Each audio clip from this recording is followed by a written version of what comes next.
मेरी शादी होते ही मेरे पति मुझे अकेला छोड़कर अमेरिका चले गए। मैं सब कुछ अकेले ही संभालती, घर का काम, बाहर का काम। एक दिन अचानक मेरे पेट में बहुत तेज़ दर्द होने लगा, तो मैं दवाखाने पहुंच गई। तो डॉक्टर ने बोला कि अल्ट्रासाउंड करना होगा। मैं मेज़ पर लेट गई। फिर डॉक्टर ने अल्ट्रासाउंड किया। उसके बाद उन्होंने मुझे कुछ ऐसा बताया कि मेरे होश ही उड़ गए। उन्होंने मुझसे बोला कि मेरे पेट में तो मेरा नाम रीना है। मेरा जब जन्म हुआ था उसके बाद मेरे पापा का काम बहुत अच्छे से चलने लगा। तो मेरे माँ पापा को ऐसा लगता था कि मैं बहुत ज़्यादा लकी हूँ। वह दोनों मुझे बहुत ज़्यादा प्यार करते थे। किसी भी चीज़ की कोई मुझे कमी नहीं होने देते थे। ना कहते हैं ना कि मुँह में सोने का चम्मच लेकर पैदा हुई, वही सब लोग मेरे लिए बोलते थे। सब लोग यह भी बोलते थे कि मैं बहुत ज़्यादा खुश नसीब हूँ। यह सच भी था। आज मैं अपनी कहानी आप लोगों के साथ शेयर करना चाहती हूँ। मेरे पेट में आज बहुत ज़्यादा दर्द हो रहा था। वैसे तो थोड़ा कम कम होता था, पर आज बहुत ज़्यादा बर्दाश्त के बाहर हो रहा था। मैं डॉक्टर के पास पहुंच गई। तो डॉक्टर ने अल्ट्रासाउंड करने के लिए कह दिया। मैंने भी हाँ कर दिया। उसके बाद डॉक्टर ने कहा कि बेड पर लेट जाइए। तो मैं बेड पर लेट गई। फिर डॉक्टर की आवाज़ आई, रीना, क्या आप रेडी हैं? तो मैंने कहा, हाँ, मैं रेडी हूँ। उसके बाद डॉक्टर साहब ने अल्ट्रासाउंड करने लगे और चेकअप के कुछ देर बाद मैंने उनसे पूछती भी जा रही थी कि कोई दिक्कत वाली बात तो नहीं है। उन्होंने हाँ हूँ में जवाब दिया। फिर भी मैंने उनसे दोबारा पूछा कि कोई प्रॉब्लम तो नहीं है। उन्होंने कुछ भी नहीं बोला। तो मैं थक हार कर चुप हो गई। उसके बाद अल्ट्रासाउंड पूरा हो गया। तो मैंने डॉक्टर से पूछा, डॉक्टर साहब, कोई बात तो नहीं है? डॉक्टर ने बोला कि अभी रिपोर्ट नहीं आई है, तुम्हारी रिपोर्ट कल आएगी, तुम कल आ जाना। तो डॉक्टर ने बोला, मैंने कहा कि मेरे पेट में बहुत दर्द हो रहा है, कल तक मैं कैसे सहन करूँगी? तो डॉक्टर ने बोला कि नीचे जाके नर्स से आज के लिए कोई दवाई ले लेना, कल फिर रिपोर्ट देखकर मैं दूसरी दवाई दे दूँगा। तो मैंने भी नीचे जाकर नर्स से बोला कि मुझे पेट दर्द की दवाई दे दो, डॉक्टर ने बोला है। तो नर्स ने भी डॉक्टर को फ़ोन लगाकर पूछा, तो शायद डॉक्टर ने उन्हें बता दिया होगा कि कौन सी दवाई देनी है। उन्होंने मुझे दवाई दे दी। मैं दवा लेकर अपने घर आ गई। घर जाना चाहती थी कि किसी वजह से मेरे पेट में दर्द हो रहा है, पर आज उन्होंने मुझे कुछ भी नहीं बताया। वैसे डॉक्टर साहब को तो सब कुछ पता चल गया होगा, लेकिन ऐसी क्या बात है जो उन्होंने मुझे आज नहीं बताई? यह सोचते सोचते मैं कब घर पहुंच गई मुझे पता भी नहीं चला। और मेरे घर जाने के बाद मेरे पति का फ़ोन आया, जो कि अमेरिका में रहते थे।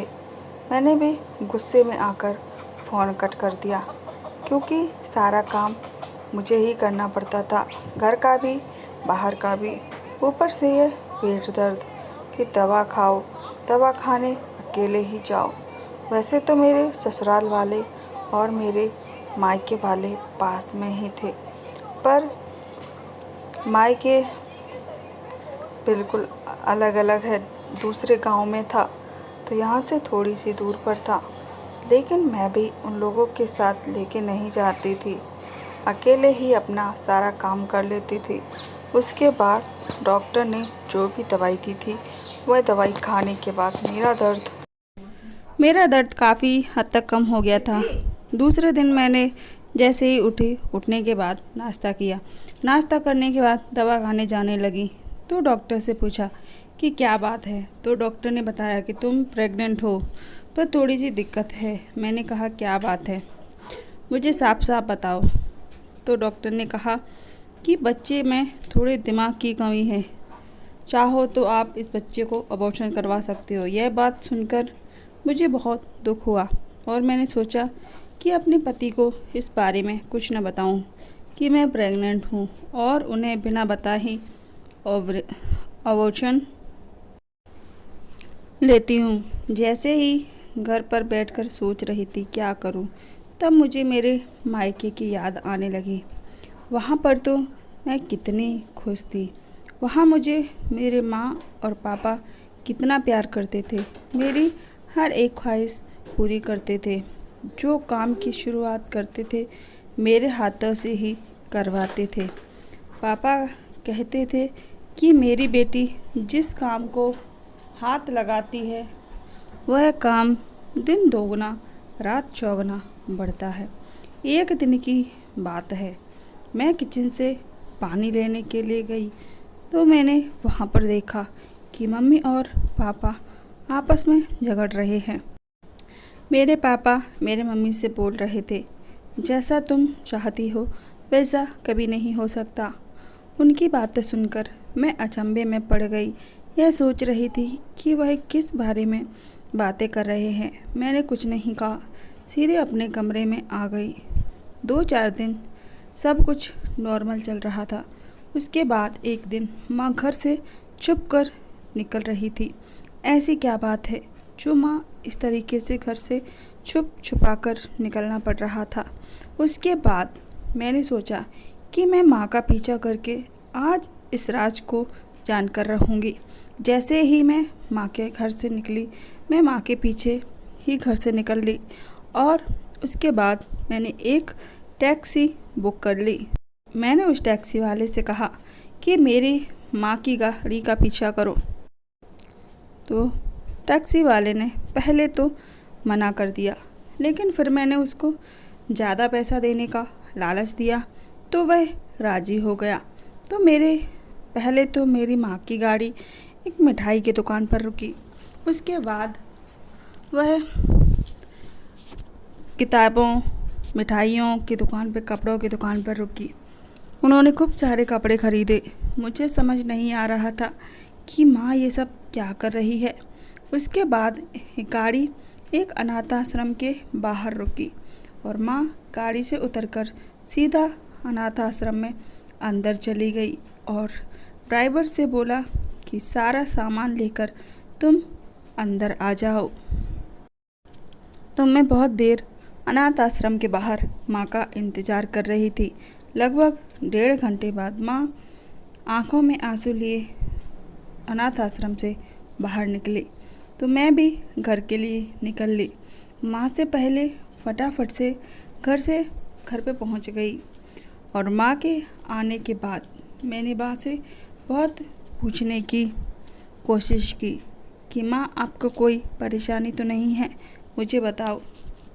पर माँ कहती मुझे कोई परेशानी नहीं है, तुम तो आराम से रहो। मेरे दिमाग में यही बात घूमती रहती कि अनाथ आश्रम में ऐसा कौन है जिसके लिए माँ यह सब कुछ कर रही है। एक दिन मम्मी और पापा फिर से दोनों झगड़ रहे थे। कमरे में गेट खुला हुआ था तो मुझे साफ साफ दिख रहा था, तो अब मुझसे नहीं रहा गया। मैं गेट खोलकर सीधा अंदर चली गई और मैंने माँ और पापा से पूछा कि आखिर क्या बात है। तो माँ रोते रोते बाथरूम में चली गई। उन्होंने मुझे कुछ नहीं बताया। मेरे पापा की आंखों में भी आंसू थे। उनके बाद मेरे पापा ने मेरी माँ से कहा कि अब हमारी बेटी बड़ी हो गई है, इससे अब कुछ छुपा नहीं सकते, आज सब कुछ बता देते हैं अपनी बेटी को। यह बात सुनकर मेरी माँ फिर से रोने लगी। मैंने फिर अपनी माँ के आंसू पोंछे और कहा, बेटी, जब मेरी शादी हुई थी तो 2 साल बाद मुझे एक बेटा पैदा हुआ था और डॉक्टर ने बताया कि वह सिर्फ 1 महीने तक ही ज़िंदा रहेगा। कितने भी आप दवाई करा लो फिर भी वो नहीं बचेगा। 1 महीने बाद वो चला गया क्योंकि उसके दिमाग में थोड़ा सा कमज़ोर था। उसके बाद 1 साल बाद मुझे एक बेटा फिर से हुआ। उसको भी दिमाग की बीमारी थी। फिर वह हमको बहुत अच्छे से मैंने उसका पालन पोषण किया। जब वह 6 महीने डॉक्टर ने कहा इसको भी दिमाग की बीमारी है और तुम्हारे पापा रोने लगे। पर मैं क्या करती, एक माँ थी, उस बेटे को बहुत अच्छे से पालती पोसती। उसके बाद तुम पैदा हुई तो मुझे डर था कि तुम्हें भी कहीं वही बीमारी तो नहीं है। तो डॉक्टर से तुम्हारा चेकअप कराया। डॉक्टर ने कहा ऐसा कुछ भी नहीं है।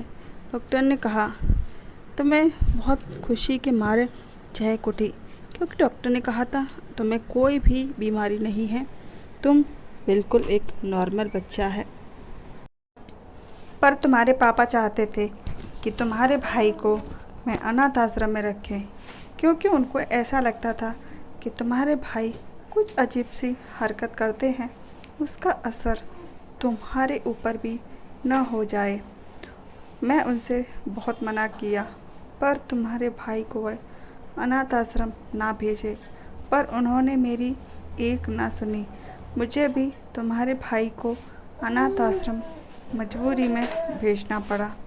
उसके बाद मैंने भी सारा ध्यान तुम्हारे ऊपर ही लगाना शुरू कर दिया।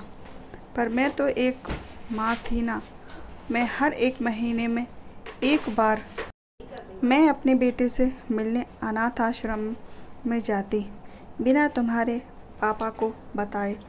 अगर तुम्हारे पापा को बताती तो शायद वो मुझे कभी नहीं मिलने देते। मैं उनके लिए ही सारे खिलौने, कपड़े, मिठाइयाँ लेके जाती। उस दिन तुमने मुझे देखा था तो मैं अपने बेटे से ही मिलने गई थी। तब मुझे सारी बातें समझ आई कि मेरे माँ और मेरे पापा में किस बात से झगड़ा होता था। फिर मैंने पापा से कहा कि पापा भाई को घर ले आते हैं, पर पापा मेरी बात नहीं मान रहे थे। मैंने पापा को बहुत मनाया तब जाकर कहीं पापा माने। मेरी माँ और मेरे पापा के इस फैसले से बहुत ज़्यादा खुश थी। हम भाई को घर ले आए।